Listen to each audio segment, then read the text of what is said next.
de Denis à Lubumbashi en République démocratique du Congo. Denis a une question sur un projet de loi qui divise les Congolais. Il nous dit que la nouvelle session parlementaire s'ouvre aujourd'hui dans son pays, la RDC, à l'Assemblée nationale, pour discuter notamment de la proposition de loi sur la congolité. Denis a plusieurs questions. D'abord, il veut comprendre déjà ce que stipule concrètement cette proposition de loi. Il a entendu que c'était une façon d'essayer de limiter l'accès à la tête de l'État, mais que prévoit d'autre ce texte? Et il veut comprendre la position des autorités congolaises sur cette proposition de loi. On va en parler avec Trésor Kibongula. Merci d'être avec nous, Trésor.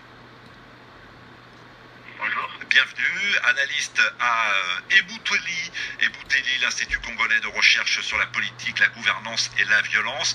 Il faut quand même rappeler aux auditeurs que ce sujet avait déjà enflammé le débat politique il y a quelques mois, puisque la proposition de loi avait failli à un moment donné être examinée lors de la précédente session parlementaire. Ça n'a pas été fait, donc du coup l'auteur du texte a écrit à l'Assemblée nationale pour que sa proposition de loi soit examinée au cours de cette nouvelle session qui commence donc ce mardi. Trésor Kibongula, que stipule déjà ce texte, cette proposition de loi? On semble souvent résumer cette proposition de loi dite Tchani à son premier objectif, celui de vouloir réserver près de 50 fonctions, dont celle du président de la République, aux seuls Congolais nés de pères et de mères congolais. Mais l'autre modification importante qui permettrait ces textes, c'est la consécration du principe d'irrévocabilité de la nationalité congolaise d'origine. C'est un peu le compromis que les politiques avaient déjà trouvé pendant les négociations politiques entre la double nationalité, qui est beaucoup rabaissée, et l'exclusivité actuelle de la nationalité congolaise. C'est-à-dire quoi? C'est-à-dire ces textes permettraient aussi à ce que les Congolais d'origine qui ont acquis d'autres nationalités puissent recouvrer leur nationalité congolaise d'origine. C'est pourquoi d'ailleurs Noël Tchani, qui est en quelque sorte les parrains de cette proposition de loi déposée par les députés Pichou, Servo, Singhi, Pouloulou, réfute l'idée de qualifier son initiative de proposition sur la congolité.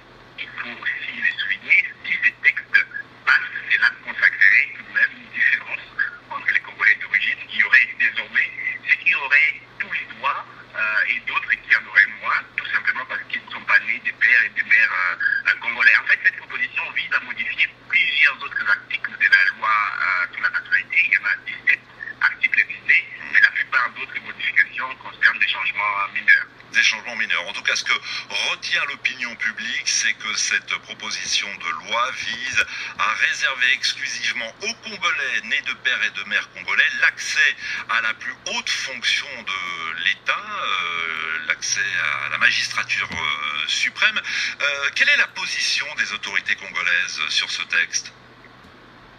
La position des autorités congolaises est un peu réservée, un peu gênée aussi par cette affaire, mais on se souviendra que le président de la République, Félix Tshisekedi lui-même, avait laissé entendre qu'il n'est pas favorable à cette initiative visant à réserver cette fonction aux 7 Congolais nés des pères et des mères, soulignant que le passé récent du pays a démontré le contraire. C'est pas parce que des pères et des mères qu'on a la garantie de gérer convenablement le pays. Donc le chef de l'État n'avait pas pour autant fermé cette polémique, parce que les textes est resté quand même dans les tiroirs de l'Assemblée nationale. Vous avez dit, Juan, ce texte n'a pas été inscrit au calendrier lors de la session précédente, alors qu'il est déposé depuis le 8 juillet 2021. Cette fois-ci, Noël Tchani essaie de pousser encore. Il a écrit à Christophe Mbosso, président de l'Assemblée nationale, pour lui demander d'inscrire enfin son texte dans le calendrier de la session. Donc les autorités hésitent encore à pousser vers le débat autour de cette question. On verra si cette session qui commence aujourd'hui va enfin inscrire cette proposition de loi dans le calendrier des travaux, ce qui n'est pas gagné. Ouais, ce qui n'est pas gagné justement, mais en imaginant que le texte soit présenté aux députés, est-ce qu'il a des chances d'être adopté? Je me souviens qu'il y a quelques mois, justement, l'auteur de cette proposition de loi, Noël Tchani, assurait qu'il était soutenu par plus de 260 députés sur les 500 que compte l'Assemblée nationale. Je pense que c'est une question très très politique. C'est une question à la fois politique et populiste. La question de la nationalité congolaise n'a pas commencé aujourd'hui, depuis l'époque d'hiver.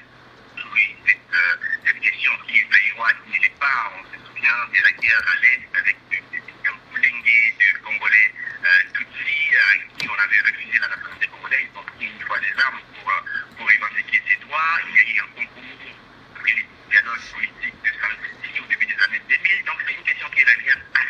régulièrement sur le devant de la scène. Mais aujourd'hui, dans le contexte actuel, beaucoup semblent voir une tentative d'exclure certains candidats qui ne sont pas nés des pères et des mères à la prochaine présidentielle. On pense notamment à Moïse Katumbi. Son père n'est pas congolais. Il est allié sur les papiers.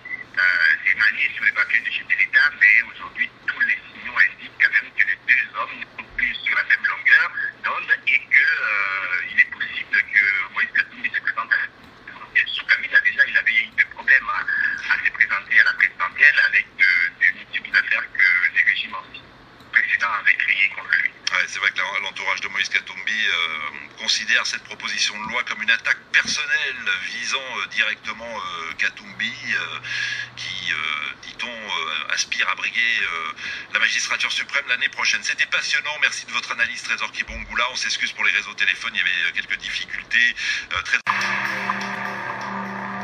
Au micro pour la présentation de ce journal, Billy Ivan Lutumba. Fini les vacances, les parlementaires ont repris ce mardi le chemin de l'hémicycle du Palais du Peuple. Cette session de mars s'avère éminemment politique avec comme priorité le contrôle parlementaire et le vote des lois urgentes sur notamment les réformes électorales, fiscales et d'investissement. Dans leur discours, les présidents des deux chambres du Parlement sont revenus à tour de rôle sur la nécessité pour le gouvernement de concentrer son action sur l'amélioration des conditions de vie des Congolais. Michel Kifindangoy. Préoccupé par la précarité de vie des Congolais, le président du Sénat insiste sur la nécessité de lutter contre la fraude fiscale, le coulage des recettes et la corruption afin de veiller à une répartition équitable des ressources de l'État. Modeste Bahati Lukwebo. Le gouvernement devra absolument privilégier l'amélioration des conditions de vie de nos concitoyens, cela dans la perspective de la création de richesses plutôt que dans la gestion de la pauvreté. L'orthodoxie financière doit être de stricte application en ce qui concerne les dépenses à engager. Pour sa part, le président de l'Assemblée nationale s'est engagé à programmer pour examen toutes les lois utiles pour des réformes urgentes comme la loi électorale, mais aussi un contrôle parlementaire systématique. Christophe Mbosso. Les honorables députés se sont montrés très critiques envers le bureau au sujet de leurs initiatives de contrôle parlementaire. Votre bureau veillera à la programmation chaque mercredi de vos initiatives de contrôle. Notez qu'à l'Assemblée nationale, le siège du premier vice-président Jean-Marc Abound est resté vide, alors que la présidente honoraire de la Chambre, Janine Mabunda, a été présente pour la première fois dans la salle depuis sa destitution. À Kinshasa, nous l'avons